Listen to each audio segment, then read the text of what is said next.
32 run तो बनाने दो इसको अपने कैरियर में। अबे 18 की हो गई, 32 रन नहीं कर पा रहा। 28, 29, 30, 31 यही चल रहा है। अबे ये तो मुल्तान का कोई भी बच्चा इतनी देर रोक के खड़ा हो जाता है जितनी देर तूने रोका है। शर्म आनी चाहिए इनको, आती नहीं है, पता नहीं क्या करते हैं इनकी। अबे तुम कब मारोगे, तुम हाईलाइट ही देख लो।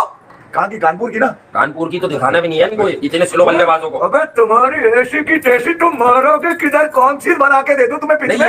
कि ये रोड के ऊपर मैच कराया गया है। पहली दफा रोड थोड़ी है, पाकिस्तान में हमेशा रोड होता है, मुल्तान में तो हमेशा होता है। 300 रन किए थे सहवाग जी ने, तो मुल्तान में रोड मिलता है। और फिर आप पाकिस्तान के सबसे बड़े खिलाड़ी होने के बावजूद उस विकेट के ऊपर आउट हो जाओ।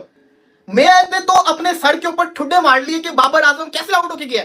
यकीन करो कि कोई बॉल के अंदर कुछ भी नहीं था, एक सीधा बॉल था। अब बाबर आजम यहाँ पे भी अब इतना मतलब मजेदार पिच है, फ्लैट पिच है। पहले आप टॉस जीत के हो, बैटिंग मिल गई है, जो ऊपर बैटिंग करने आए हैं दोनों ने सेंचुरियां डाली हैं, एक ने 150 एक ने 100। स्टेज सेट बहुत ही बेहतरीन और शानदार। इससे अच्छा मौका कब मिलेगा? बॉलिंग अटैक भी उनका इनएक्सपीरियंस है। अगर उसके सामने भी इतना मतलब बिल्कुल स्ट्रगल ही करनी है तो क्या फायदा? बॉब्जी इस विकेट पे भी अगर रन नहीं करेंगे तो फिर इसका मतलब है किस विकेट पे करेंगे? बाबर आजम कब स्कोर करेंगे? When will Babar Azam score? जी, the $1 million question is when will Bobsy, the king, the one and only, the Zimbabwean, the South African, the New Zealander, the Australian, the ये, the वो, when will he score? इस आदमी को कभी लोग कोहली से मिलाते थे। आप सोचो यार, कोहली अगर आंखें बंद कर भी बैटिंग कर ले तो ये कहीं भी नहीं स्टैंड करता है यार। अबे 300 रन की विकेट है, तुमसे रन ही नहीं बन रहा है, तुम किस पे मारोगे? 12 ओवर खेल गए तुम खड़े खड़े। ये 1.5 साल या तो बाबर आउट ना हुआ होता, फिर भी कह लेते कि चलो यार खड़ा है, सेंचुरी मारेगा कल 50। ये तो 50 भी नहीं स्कोर कर पा रहा। बाबर से 50 भी स्कोर नहीं हो रहा। सीधी आती गेंद पर व्यू भी लिया तो तीनों ही रेड नजर आए हैं। ऐसा नहीं है कि वो अंपायर कॉल पे आउट हुआ है। वो अगर अंपायर नॉट आउट देता और इंग्लैंड वाले भी रिव्यू करते तो भी वो आउट ही होना था। तो भाईजान सीधी को देखे, सीधा प्लम एलबीडब्ल्यू है, प्लम रिव्यू भी मरवा गया और आगे दांत निकालता है। जब ये दांत निकालता है ना बॉबी द किंग, दिल करता है दांत। कमेंट्री की है, उससे तो ऐसे लगा है कि दुनिया में इससे आसान कंडीशन में कभी बैटिंग हुई नहीं। बाबर और जोर शकील ने आगे गेम के टेम्पो की माबैन कर दी, एक आवाज नहीं निकली। ओपनर अगर मैं होता ना, खुदा की कसम, मैं आज के बाद क्रिकेट छोड़ देता, मैं ओपनिंग करना ही छोड़ देता। शर्म आनी चाहिए, शर्म आनी चाहिए। लानत भेजते हैं, लानत भेजते हैं इस किस्म के बल्लेबाज पर यार। मैं यही कह रहा हूँ कि बहुत उम्मीदें लगवा दी तुम लोगों ने, बहुत सोशल मीडिया पे। अबे कोई बात कर रहा है बाबर का 100 पक्का है, ऐसी पक्का है? यहाँ से होता है 100, यहाँ से खान यहाँ से खेला है और उसके बाद इन्होंने पूरे टेम्पो की माबैन कर दी। ये आदमी था, तुम सोचो कि दुनिया में नफरत कैसे बढ़ती है। इस आदमी को कभी लोग कोहली से मिलाते थे। आप सोचो यार, कोहली अगर आंखें बंद कर भी बैटिंग कर ले तो ये कहीं भी नहीं स्टैंड करता है यार। बॉल लेके लानत ले ली दोबारा से। शॉट तो बैकफुट पे दे रहा, कभी तू आगे निकल रहा है तो वो भी रोक रहा है। जैक हुआ, साकिब बवासीर हुआ, किसी को तूने नहीं छोड़ा यार। मतलब मारता ना उनको यार, देता टोले रख के। फिर पाकिस्तान क्रिकेट बोर्ड से मेरी सहवाग की सरजमीन है, सहवाग की, जहाँ पे सहवाग का डंका बजता है 300 का। अबे 300 रन की विकेट है, तुमसे रन ही नहीं बन रहा है, तुम किस पे मारोगे? 12 ओवर खेल गए तुम खड़े खड़े। ये 1.5 साल किया वो। जहाँ 400 रन होने थे वहाँ ये 28 ओवर खेल गए दोनों मिलकर यार। दोनों ने लानते, दोनों सेटिंग में खेलते हुए नजर आए कि भाड़ में जाए शान और अब्दुल्ला शफीक की नहीं यार। हमने अपने women world cup 2024 Indian women ने पाकिस्तानी वुमेन्स को शिकस्त दे दी। पाकिस्तानी वुमेन्स ने T20 वर्ल्ड कप के अंदर अपनी जीत से मैच का आगाज़ किया था, जहां पर उन्होंने श्रीलंका को शिकस्त दी। लेकिन दूसरे मैच में भारत के ख़िलाफ़ उनकी टीम कुछ अच्छी कारकर्दगी ना दिखा सकी और भारत की टीम ने बहुत ही अच्छी बैटिंग करते हुए ये मैच जीत लिया। शुएब अख्तर समेत पाकिस्तानी मीडिया ने सब ने तारीफ़ की कि जिस तरह से इंडियन की वुमेन्स टीम ने जिस तरह से अच्छा परफॉर्म किया वो एक काबिल तारीफ़ है। जहाँ पे दुबई की, जहाँ पे स्लो विकेट्स थी, जहाँ पर आराम से खेलना चाहिए था देखकर पिच को, लेकिन पाकिस्तानी वुमेन्स ने जल्दबाजी की और बाउंड्री लगाने के चक्कर में अपनी विकेटें गंवाते रहे। लेकिन दूसरी तरफ जो इंडियन वुमेन्स की टीम थी उन्होंने बहुत ही समझदारी से पहले पिच को समझा, क्योंकि वो बॉलिंग कर चुके थे। उन्हें अंदाज़ा हो गया था कि ये पिच जो है 150 वाली नहीं है। इस पिच पे अगर हमने इनको 100 स्कोर के अंदर रोक लिया तो हम इनको ईजीली बना लेंगे। और हुआ भी यही कि बाद में फिर इंडियन वुमेन्स को पाकिस्तानी वुमेन्स जब बॉलिंग करने आए तो उन्होंने उनकी 2-3 विकेटें आउट तो की, लेकिन उनको आइडिया था कि हमने कितना स्कोर बनाना है और कितना स्कोर हमारे लिए टारगेट है, फाइनल है। तो इस तरह से जो इंडियन वुमेन्स को फिर इजीली शिकस्त दे दी गई। पाकिस्तानी वुमेन्स शिकस्त हुई। अब उनका नेक्स्ट मैच होगा, देखते हैं किसके साथ है। यहाँ पर इंडियन वुमेन ने टूर्नामेंट के अंदर अपनी जीत के साथ अपने आगाज़ किया। अब हम कुछ क्लिप्स आपके लिए लाए हैं जिसमें पाकिस्तानी मीडिया ने इंडियन वुमेन्स की तारीफ़ की है, किस तरह उन्होंने स्मृति मंदाना ने एक कैप्टनसी करते हुए टीम को लेकर गई और फाइनल मैच जितवाया। बाकी आप मज़ीद इस तरह की वीडियोस देखने के लिए हमारे चैनल को शेयर कर सकते हैं, लाइक कर सकते हैं, ताकि हर आने वाली वीडियो आप तक पहुंच सके। अपना और अपने प्यारों का ख्याल रखिए और हमारे चैनल को ग्रो करने में अपनी हेल्प करते रहिए।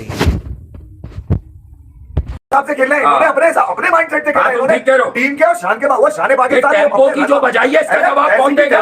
ये शान मसूद को गिरा रहे हैं यार, गिरा रहे हैं ये। उसकी शक्ल उतरी, ये नाहिद राना से आउट होने वाले हैं, गिरा रहे हैं शान मसूद अबे को। ये तो किसी भी दुनिया के बदतरीन झटके से आउट हो जाए, ये मतलब इनकी बल्लेबाजी नजर आ गई ना। अबे ये तो मुल्तान का कोई भी बच्चा इतनी देर रोक के खड़ा हो जाता है जितनी देर तूने रोका है। शर्म आनी चाहिए इनको, आती नहीं है, पता नहीं क्या कमाल है करते हैं, यार, कौन नहीं सी हरकत है इनकी। अबे तुम कब मारोगे, तुम हाईलाइट ही देख लो। कहाँ की? कानपुर की ना। कानपुर की तो दिखाना भी नहीं है इनको, इतने स्लो बल्लेबाजों को। अबे तुम्हारी ऐसी की तैसी, तुम मारोगे किधर? कौन सी बना के दे दूं तुम्हें नहीं पिछले? है, अब अगर अगली जब तुम्हें हैंडीकैप के 50 रन पहले से दे दूं, किसी और को चांस देना, मुल्तान में ना पिंडी में। नहीं अगर टांगों में ही दम नहीं है, तुम्हारा हौसला ही जवान नहीं है, तुम एकदम जहनी अब तो तौर जिम्बाब्वे पे भी, अब पर तो मुझे नेपाल और जिम्बाब्वे पे भी रन की गारंटी नहीं लग रही इनके। अबे ये नेपाल की बदुआ लगी है, नहीं, इसको 32 रन बनाने दो। आज भी किस पे 31 पे गया? किसको? इसको मेरे घंटे को। ये रन भी बनाएगा 31, 28, 29, 3 और 1, कितने सारे बनाए, 3 और 1। हाईवे के ऊपर सीवर विकेट के ऊपर के बॉलर्स रोड हो मर चुके हुए हैं, बॉलर्स को ना स्विंग मिल रहा है ना जिसको कहते हैं उनको पेस मिल रही है। इतना सीधा विकेट हो जिसके ऊपर आपका फ्लॉप जो इतने अरसे से बल्लेबाज चल रहा है अब्दुल्ला शफीक, वो भी सेंचुरी मार दे। आपका कप्तान जिसने 1500 दिनों से सेंचुरी ना मारी हो, वो भी सेंचुरी मार दे, और फिर आप पाकिस्तान के सबसे बड़े खिलाड़ी होने के बावजूद उस विकेट के ऊपर आउट हो जाओ। मैच ने तो अपने सर के ऊपर ठुड्डे मार लिए कि बाबर आजम कैसे आउट होके गया। यकीन करो कि कोई बॉल के अंदर कुछ भी नहीं था, एक सीधा बॉल था जिसके ऊपर बाबर आजम प्लम्प आउट हुआ है। ये भी नहीं आप कह सकते कि अंपायर ने आउट दे दिया, अंपायर कॉल होगी। सीधा विकेट हिटिंग आउट हुआ, एक सीधे बॉल को उसने मिस कर दिया। जिस तरीके से उसने घिरा आगे की तरफ, ये तो गली के अंदर जब हम खेलते हैं तो ऐसे गिरते होते हैं। बाबर आजम एक फ्लैट विकेट के ऊपर भी आउट हो जाएगा यार, मतलब कि अफसोस हो रहा है क्योंकि वो बाबर आजम का चेहरा आपने देखा ही होगा जब वो विकेट गिरी थी, उस रोने वाला हुआ था। क्यों हुआ था? क्योंकि उसको पता था कि मैं इस विकेट के ऊपर भी फ्लॉप हो गया हूं। पहले थी वो ग्रीन विकेट बांग्लादेश के अगेंस्ट, चलो उसके ऊपर हम कह सकते थे कि मुश्किल पिच थी। ये तो एक हाईवे था, ये स्पेशल विकेट बनाई आप लोगों के लिए था कि इसके ऊपर आए, रन्स करें, तूफानी बल्लेबाजी करें, अपनी गई हुई फॉर्म को वापस लाएं। अगर आप इस हाईवे के ऊपर, इस रोड के ऊपर बकौल केविन पीटरसन के ग्रेवयार्ड, बॉलिंग ग्रेवयार्ड, इसके ऊपर भी अगर आप रन्स नहीं करोगे तो फिर कहां का फायदा। इतनी अवाम इसको देखने आई हुई थी आज, सिर्फ और इसकी बैटिंग का वेट कर रही थी कि कप्तान अब्दुल्ला शफीक सेंचुरी मार के आउट हुए थे, लोग खुश हो रहे थे कि चलो ये आएगा।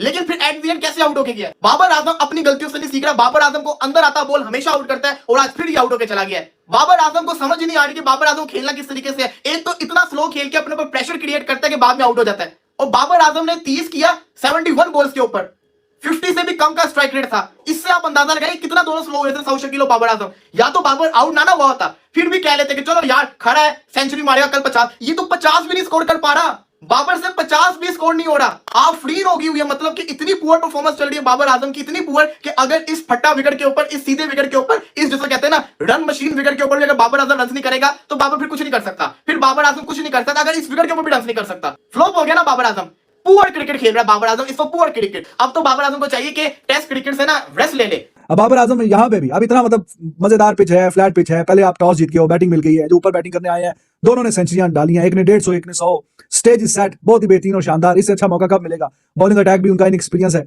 अगर उसके सामने भी इतना मतलब बिल्कुल स्ट्रगल ही करनी है तो क्या फायदा। और ये वाला मौका था, ये वाली बारी थी कि आप जो इतनी बारियां हो गई 50 पार नहीं हुआ तो फिर टुडे वाज द अपॉर्चुनिटी कि चलो अभी तो खैर, अभी मैं ये नहीं कह रहा कि आज ही 50 कर लेता, लेकिन नॉट आउट तो जाता। कल आके इसको इतने अरसे से जो 50 नहीं हो पा रहा, तो इससे अच्छी फिर कब अपॉर्चुनिटी मिलेगी, है कि नहीं? तो opportunity miss bye Babar Azam once again. और टुडे वाज द डे कि जब उसको अभी नॉट आउट जाना चाहिए था। डाइंग मोमेंट थे, नया गेंद उन्होंने लिया था, 1-2 चौके भी मारे बाबर ने, लेकिन फिर सीधी आती गेंद पर व्यू भी लिया तो तीनों ही रेड नजर आए हैं। ऐसा नहीं है कि वो अंपायर कॉल पे आउट हुआ है, वो अगर अंपायर नॉट आउट देता और इंग्लैंड वाले भी रिव्यू करते तो भी वो आउट ही होना था। और पहले आपको एक नेकेड आई से पता चल जाता ना, जैसी गेंद आके लगती है तो पहले जैसी लगी है तो आई न्यू कि हाँ यार ये तो सीधा ही है, प्लम ही आउट है, ये तो यहाँ से बचत जो है वो होनी नहीं है। तो वो रिव्यू भी लिया और रिव्यू में भी साबित हो गया कि वो 1, 2, 3 ऑल 3 रेड, तो कोई गुंजाइश ही नहीं। तो सीधा सीधा पैड पे गेंद खा गया है और इतना कोई बहुत एक्सेप्शनल पेस भी नहीं है वोक्स का। तो अब क्या बोले, क्या कहें यहाँ पे। तीसरे सेशन में मोहसिन भाई विकेटें गिरी, 3 विकेटें गिरी हैं, अगेन फ्लॉप हो गए, इंग्लैंड ने अच्छा कमबैक किया, कैसे देखते हैं? ट्रेमेंडस कमबैक है जी। जो लोग कह रहे थे जी फटा है तो फलाना है तो ढिमकाना है, देखे ना एकदम विकेटें गिरी। Pakistan from 261 for 1 261 for 2 263 for 3 324 पे 4। और बड़ा अफसोस हुआ है कि बाबर आजम साहब, आज तो ये पिच थी, ये कंडीशन थे, ये मौका था, दस्तूर था और फारिग हो गया, मजा नहीं आया। तीसरे सेशन में 34 ओवर हुए हैं, 95 रन बने हैं, सबसे कम, और रन 2.7। क्यों? ये शान आउट हो गया। बाबर और सऊद माशाल्लाह ईमानदारी से अगर देखा जाए तो पाकिस्तान ने late by the close of play they allow England to stage tremendous comeback. Babar Azam's form is a real concern. अगर बॉब्जी इस विकेट पे भी अगर रन नहीं करेंगे तो फिर इसका मतलब है किस विकेट पे करेंगे? इससे आसान, इससे मजे की, इतने थके हुए थे, इतनी बॉडी लैंग्वेज डाउन थी bye the close of play. At the end of the day आप यार विकेट अपनी गिरा के जा रहे हैं, कोई मतलब है आपके अंदर कोई वो है ही नहीं है कि आपको कुछ शर्म होती है, कोई हया होती है, कोई आपको एहसास होता है कि यार पाकिस्तान की जो क्रिकेट टीम है उसमें मैं एक लायबिलिटी हूँ, एक बोझ हूँ, एक वजन हूँ, एक पत्थर हूँ. नाइट वॉचमैन की तरह बैटिंग कर रहे थे. कौन? बॉब्जी जी, बॉब्जी. क्या यार मैं इस पे बोलूंगा. और बाबर साहब एलबीडब्ल्यू हो गए, प्लम जिसको कहते हैं ना, ऑल रेड्स. बाबर आजम कब स्कोर करेंगे? When will Babar Azam score? जी, the $1 million question is when will Bobsy, the king, the one and only, the Zimbabwean, the South African, the New Zealander, the Australian, the when will he